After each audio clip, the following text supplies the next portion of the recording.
Folie en neutre. Alors, nous sommes donc arrivés dans une nouvelle dimension. Je décide donc de me retransformer immédiatement en humain. Donc je déchire... Attends, question immédiatement? Ouais, immédiatement, de façon à ce que je déchire totalement les Et vêtements. autre question, mais quand tu te passes de souris à humain, est-ce que t'es nu ou est-ce que t'es habillé? Je suis complètement habillé, hein, ça me paraît... Ok. Ça, en Donc fait, tu retrouves tes c'est mon vêtements. super costume qui me permet Ah, ok. de susurrer comme ça. Mais du coup, par contre, les vêtements de l'homme masqué, maintenant, il est totalement à poil. Genre, il est totalement à walpé. Et du coup, euh, tout autour de nous, il y a des sortes de monstres à un œil. En fait, c'est juste une sorte d'œil volant avec une queue à l'arrière de l'œil qui met des trucs géants de 10-15 mètres qui volent partout autour de nous. On a l'impression de sombrer dans la folie. On a l'impression que tout autour de nous, c'est genre l'enfer, mais en même temps... Et Un gars dans Minecraft, ça a un œil dessus. j'en ai un, Deux deux. Deux, ouais, Oui. ok, donc c'est un guest Non, aussi. ça me fait plus penser à la créature qu'il y a eu dans Doctor Strange 2, The Multiverse On of l'a pas vu? Madness. Je sais pas la ref. Et bah, faut aller le voir, voilà, c'est tout ce que j'ai à vous dire. C'était un très bon film. Bref, du coup, sombrement dans la folie, avec tous ces créatures étranges qui ne semblent pas forcément hostiles, mais en même temps, on vient d'arriver. Adversaire en neutre. Rapidement, on s'aperçoit que les créatures, enfin, s'est déplacé dans une nouvelle dimension à la volonté d'un alcoolique. Donc c'est plutôt logique que les créatures qui l'entourent sont nos adversaires. Et c'est en effet le cas après. Disons qu'elles reconnaissent l'acolyte en question, mais qui nous a changé complètement de dimension. Mais ne reconnaissent pas forcément tous les autres humains et ne les distinguent pas les uns des autres. Ce qui fait qu'elles commencent à s'attaquer aussi à l'homme masqué qui du coup n'est plus masqué et à son acolyte qui a immédiatement arrêté de frapper son maître lorsqu'on a commencé à changer de dimension et que Shaun s'est retransformé. Donc témoin en neutre. Donc on arrive donc dans la nouvelle dimension avec toutes sortes de créatures et on a été témoin d'une scène assez un peu improbable. Ridicule, non? Non. Improbable et assez choquante. Ah. D'homme lézard Ah. qui était en train de manger un homme cochon. Il le faisait griller. Avec des hommes lézards qui, du coup, grillent un homme Et cochon. c'était assez alors, choquant, sachant que... Question. Oui. C'est genre moitié haute cochon, moitié basse humain, moitié haute lézard, moitié basse humaine, ou c'est moitié basse humaine, moitié haute cochon et vice-versa. Donc T'as dit c'est... une fois la même chose, mais c'est pas grave. C'est tranquille. c'est pour les lézards, c'est tête de lézard, enfin haut lézard et bas. Attends, va falloir que tu me répètes ça, mec. Alors, lézard, bas lézard, Non, tête de haut lézard. lézard et bas humain. Donc ils ont pas de queue. Humanoïde. Non. C'est la créature la plus ridicule que j'ai vue. Et pour les cochons, c'est haut humain. Enfin, pour les hommes cochons, c'est haut humain et bas cochon. Donc ils ont une queue en spirale. Voilà, en spirale. Mais ils ont pas de trucs. Ils ont pas de truffes.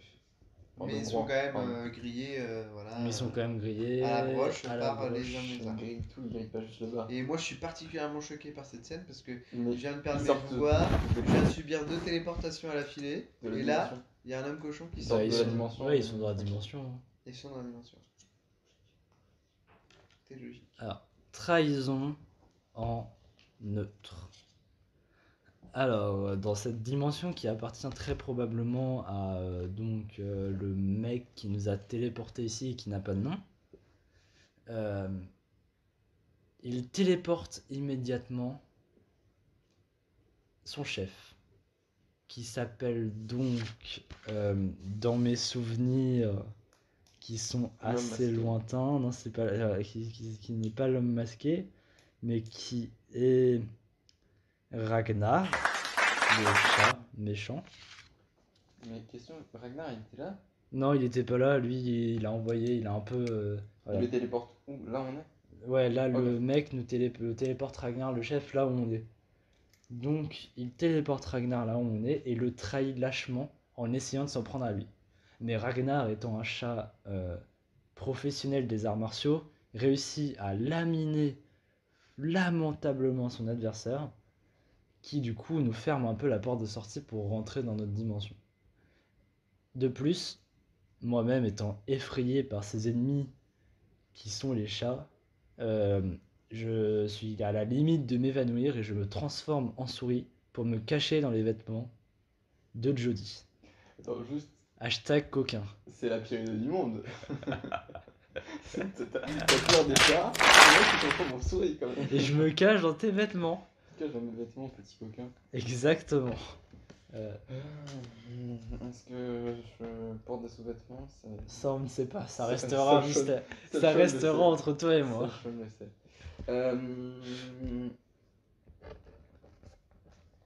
Malgré cette faiblesse pardon, en neutre, euh, malgré cette intervention quelque peu spectaculaire et plutôt terrifiante pour nous, euh, j'ai pu distinguer quand même une faiblesse dans Ragnar. Lorsqu'il se déplace, on remarque qu'il a une de ses quatre pattes qui traîne un peu, une patte folle comme on dit. Et je pense que ça peut être un atout très grand pour nous de savoir ce genre de choses.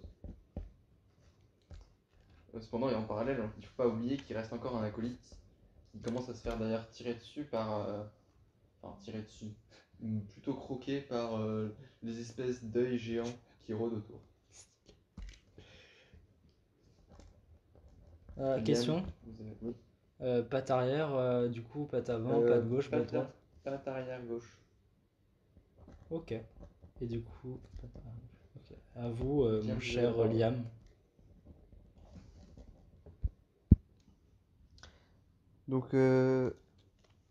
Ah oui, j'ai pioché abandon en positif. Non, bah non, si, en positif ou pas? Non, en neutre. En neutre. C'est pas grave. Ok. Donc de nature gourmand. Alors bon, déjà, voilà, j'avais j'avais perdu mes pouvoirs, mes pouvoirs diminués, etc. Et de nature gourmand, en fait, la scène, elle m'a choqué, mais j'étais aussi, tu vois, Tu sentais le attiré. fumé, quoi. Voilà, le cochon fumé, ça m'a attiré. Ça m'a reboosté, on va dire. Et donc l'abandon de mes pouvoirs s'estompe au au fil du temps. C'est fini. Oui. J'avais peur que tu nous abandonnes pour aller manger du cochon cuit. Moi, j'avais peur que. Non, je reste sur un truc sensé. Enfin, un certain. J'avais peur que qu'il se passe Ouais. en sorte que Jody m'abandonne. Abandonne ses vêtements. Alors, piège en neutre. Alors, Jody me fit part de la faiblesse apparente de cette créature chat. Et elle me fit part également d'un plan qu'elle avait pour essayer de piéger ce chat. Le plan était simple. Première étape, tabasser les hommes lézards. Deuxième étape, continuer à cuire les hommes cochons pour que l'odeur attire Ragnar, qui est quand même un chat qui peut être potentiellement attiré par les hommes cochons. Enfin, en tout cas, je pense quand même que Liam sera attiré plus vite, mais Ragnar pourrait être attiré quand même. Troisième étape, tabasser Ragnar en insistant bien sur sa patte gauche. Je pense que ça peut être un bon plan. Donc, nous décidons de mettre ce piège en place. La fin est proche.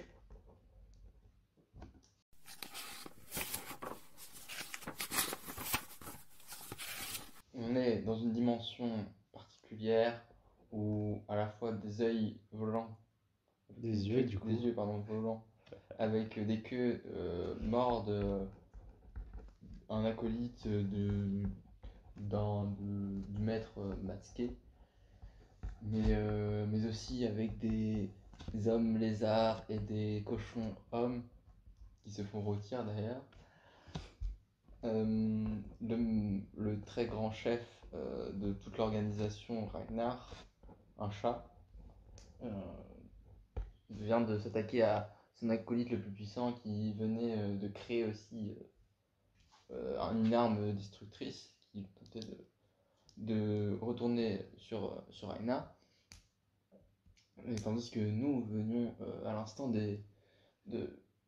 Jody et Sean, Jody, moi, pardon, et Sean, venions de commencer à élaborer une stratégie pour combattre ce très grand chef. Et alors que Liam recouvrait enfin ses pouvoirs. La fin est proche pour Ragnar, on l'espère, mais dans une dimension comme celle-ci, comment va-t-on s'en sortir?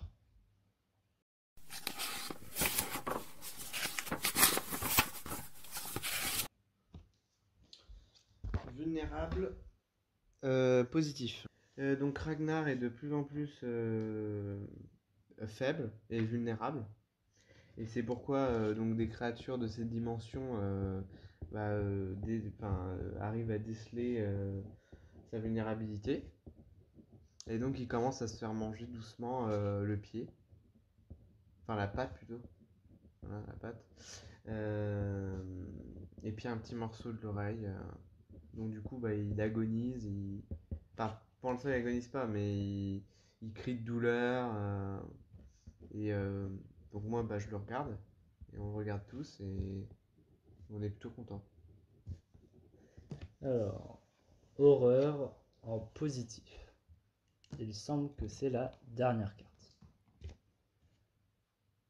Et là, un véritable scénario d'horreur se profile. Les hommes lézards viennent attacher Ragnar pour lui ouvrir le ventre, lui arracher les boyaux et manger tout ce qui est mangeable.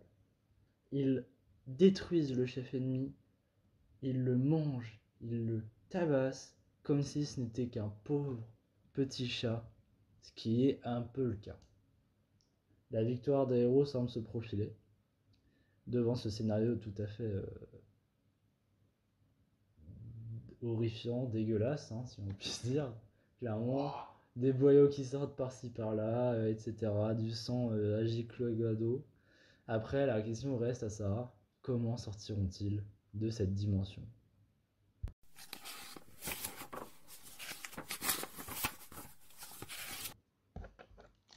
C'est belle, elle est bien à la fin pour nos héros, qui est notre héroïne, qui est victorieux de ce combat, du moins pour l'instant, car les autres créatures de la dimension commencent à les attaquer, mais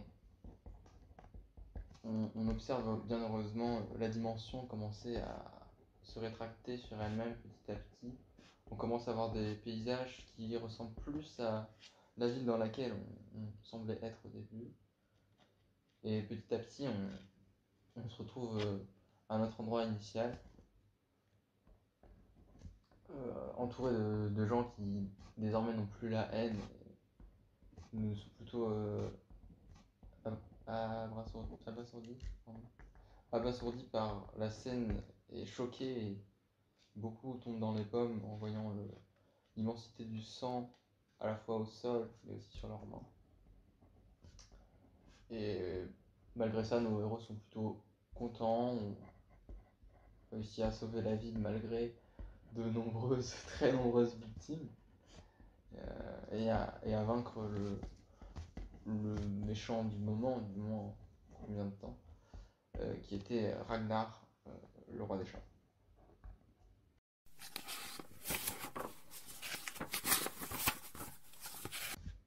Épilogue. Oui, non, oui. Vision en négatif. Donc Sean a une vision que dans quelques années, le monde serait dirigé par Ragnar et ses acolytes. Question, c'est vraiment Ragnar lui-même? Oui, vision du retour de Ragnar. Combien de temps plus tard? Quelques années, je dirais Quand est-ce que 5 ans. 5 ans après? Oui.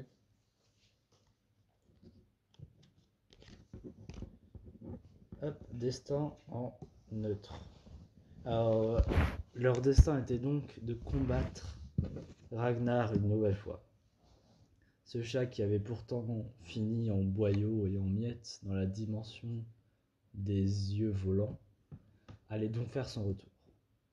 Il faut donc à nos héros un nouvel entraînement avec Maître Riolo et un nouvel entraînement aussi également pour les nouveaux héros qui venaient d'arriver. Détruire en positif. Ainsi, avec ces entraînements, nos héros réussiront-ils à détruire une fois pour toutes le grand, le célébrissime, l'immense Ragnar, roi des chats? C'est ce que vous verrez dans une prochaine aventure. Peut-être. À bientôt. Au revoir. Missing someone